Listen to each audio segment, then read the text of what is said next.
Proper आपने अपनी file ready करके फाइल सेट करके सबमिट की हो, आपको एम्बेसी से इंटरव्यू की कॉल आए, आप एम्बेसी में इंटरव्यू के लिए जाएं, बेहतरीन किस्म का आप इंटरव्यू वहां पर दें, आप हर सवाल का सही से जवाब दें, ना आप फंबल हो, आप में कॉन्फिडेंस हो, आप हर बात उनसे सही तरीके से करें और अपना इंटरव्यू आप कंडक्ट करके इंटरव्यू अटेंड करके आप वापस आए।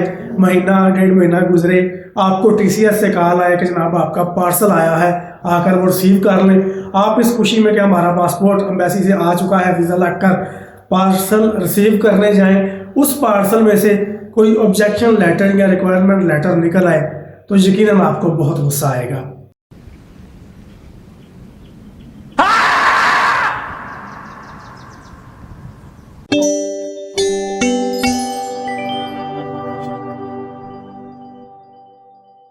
अस्सलाम वालेकुम, welcome to UI consultant. UI consultant में खुशामदीद। उम्मीद करता हूँ आप सब खैरियत से होंगे। एक सवाल जिसका जवाब मैं फ़ोन पर, व्हाट्सएप पर और कमेंट्स में बहुत दफ़ा दे चुका हूँ, वो ये है कि इंटरव्यू के बाद क्या कोई ऑब्जेक्शन लग सकता है, और अगर लगेगा तो कितने टाइम में लगेगा, उसकी वजह से टाइम कितना बढ़ेगा, वीज़ा मिलने में मज़ीद कितनी देर होगी। ये बातें जो आजकल पूछी जाती हैं उनमें से ये पिक किया मैंने एक सवाल, इसका जवाब दूंगा आपको मैं इस वीडियो में। तो स्पेन का फैमिली रीयूनियन वीज़ा, उसके मतलब ये बात हो रही है। इटली में इंटरव्यू नहीं होता, इटली के फैमिली वीज़ा के रिलेटेड सिर्फ स्पेन के फैमिली वीज़ा के रिलेटेड ही इंटरव्यू हो रहे हैं, तो स्पेन के मतलब ही ये बात हो रही है। स्पेन का वीज़ा प्रोसेस जो टाइम है फाइल सबमिट करने से लेकर वीज़ा मिलने तक, वो 6 से 8 माह का है। अप्रॉक्सीमेटली टाइम जो है वो 6 से 8 माह का है। कुछ एप्लीकेंट्स को 5 माह में भी वीज़ा मिल जाएगा और कुछ को 6 माह, 7 माह, 8 माह तक का टाइम लग जाएगा। तरीकाकार ये है कि आप अपनी फाइल सबमिट करते हैं, उसके बाद आप एम्बेसी की तरफ से आने वाली ईमेल का इंतज़ार करते हैं। एम्बेसी से आपको ईमेल आती है, या तो आप अपने केस की इंडिपेंडेंट इंक्वायरी करवा लें, इन्वेस्टिगेशन करवा लें, अपनी मर्ज़ी से वेरिफिकेशन करवा लें। अगर आप ये फ़ीस पे करते हैं, इंक्वायरी की फ़ीस पे करें और अपने जो इंक्वायरी ऑफिसर है एम्बेसी का, अलॉटेड इंक्वायरी ऑफिसर, वो आपके पास आ जाएगा, आपके केस की इंक्वायरी करके वो रिपोर्ट एम्बेसी को दे देगा। दूसरा ऑप्शन ये होता है कि आपको एम्बेसी की तरफ से ईमेल आ जाए कि आपका इंटरव्यू है फलाना डेट को, फलाना टाइम पर आपकी अपॉइंटमेंट है इंटरव्यू के लिए, आप ये चीज़ें लेकर, ये रिक्वायरमेंट पूरी करके इंटरव्यू के लिए एम्बेसी में आ जाएं।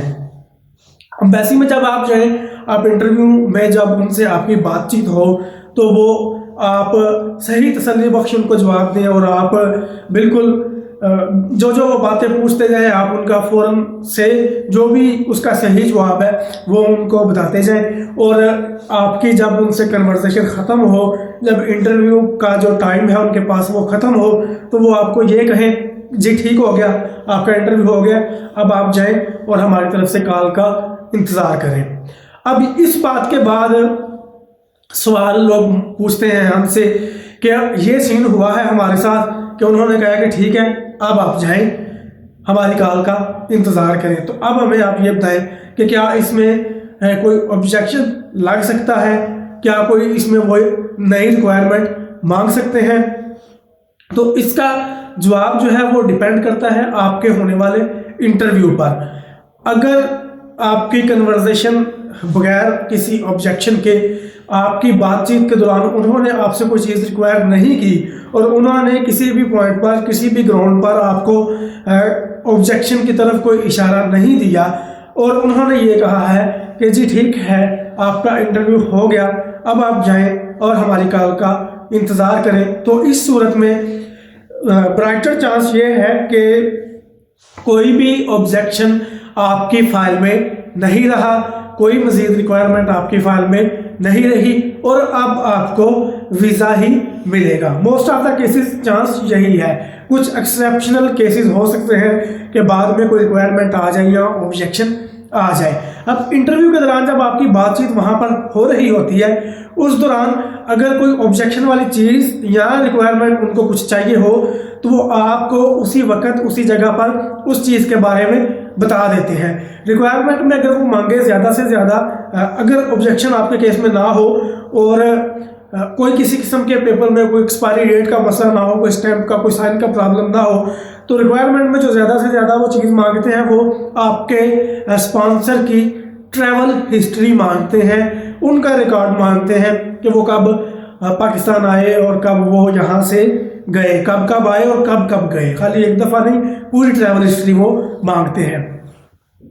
अगर आपको उन्होंने उस वक्त बैठे बैठे ये नहीं कहा कि हम आपसे ट्रैवल हिस्ट्री मांगेंगे या हमें आपके केस में ये ऑब्जेक्शन नज़र आया है, हमें आपके डॉक्यूमेंट्स में ये रिक्वायरमेंट नज़र आई है जो कि हम आपसे मांगेंगे, आप चाहें हम आपको लेटर भेजेंगे, तब आपने हमें ये डॉक्यूमेंट्स प्रोवाइड करने हैं। अगर इस तरह की कोई बात उन्होंने आपसे नहीं की तो आप बेफिक्र रहें, आपको कोई रिक्वायरमेंट या ऑब्जेक्शन या डिमांड लेटर नहीं आने वाला और आपको डायरेक्ट वीज़ा ही मिलेगा। पासपोर्ट के ऊपर स्टिकर का, वीज़े का स्टिकर लगकर पासपोर्ट रिसीव होगा और आपके लिए फर्दर कोई भी किसी किस्म की परेशानी इस केस के हवाले से नहीं है।